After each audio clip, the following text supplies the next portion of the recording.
ఎటకెలకు AP BJP అధ్యక్షుడిపై party చేపట్టిన కసరత్తు కొలిక్కొచ్చింది. Party నేతల ఏకాభిప్రాయంతో రాష్ట్ర అధ్యక్షుడిగా మాజీ ఎమ్మెల్సీ పీవీఎన్ మాధవ్ పేరుని ఖరారు చేసింది అధిష్టానం. బీజేపీ అధిష్టానం ఆదేశాలతో 5 సెట్ల నామినేషన్ పత్రాలు దాఖలు చేశారు మాధవ్ నేపథ్యం ఒకసారి పరిశీలిస్తే మాధవ్ కుటుంబానికి తొలి నుంచి బీజేపీతో అనుబంధం ఉంది. ఆయన తండ్రి చలపతిరావు కూడా రాజకీయాల్లో క్రియాశీలకంగా పనిచేశారు. 1986 నుంచి 88 వరకు ఏపీ బీజేపీ అధ్యక్షుడిగా మాధవ్ తండ్రి చలపతిరావే ఉన్నారు. మాధవ్ కూడా ఆర్ఎస్ఎస్ హార్డ్ కోర్గా ఉండడం ఇప్పుడు కలిసి వచ్చిందనే చెప్పాలి.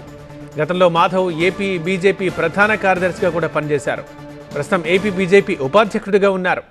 శాసన మండలిలో బీజేపీ ఫ్లోర్ లీడర్గా పనిచేశారు మాధవ్. వివాదరహితుడు, పార్టీ గళం బలంగా వినిపించిన నేతగా మాధవ్కి పేరుంది. ప్రస్తుతం కూటమితో సమన్వయం కూడా చాలా కీలకం. అదే టైంలో సొంతంగా బలాన్ని పెంచుకోవాలి. ఇవన్నీ దృష్టిలో పెట్టుకొని మాధవ్ పేరు ఖరారు చేసినట్టుగా తెలుస్తోంది. విజయవాడలోని బీజేపీ రాష్ట్ర కార్యాలయంలో అధ్యక్ష ఎన్నిక జరుగుతుంది. కర్ణాటక ఎంపీ మోహన్ ఎన్నికల పరిశీలకుడిగా అధిష్టానం పంపించింది. రేపు 11 గంటలకు అధ్యక్షుడి అధికారిక ప్రకటన ఉండబోతోంది.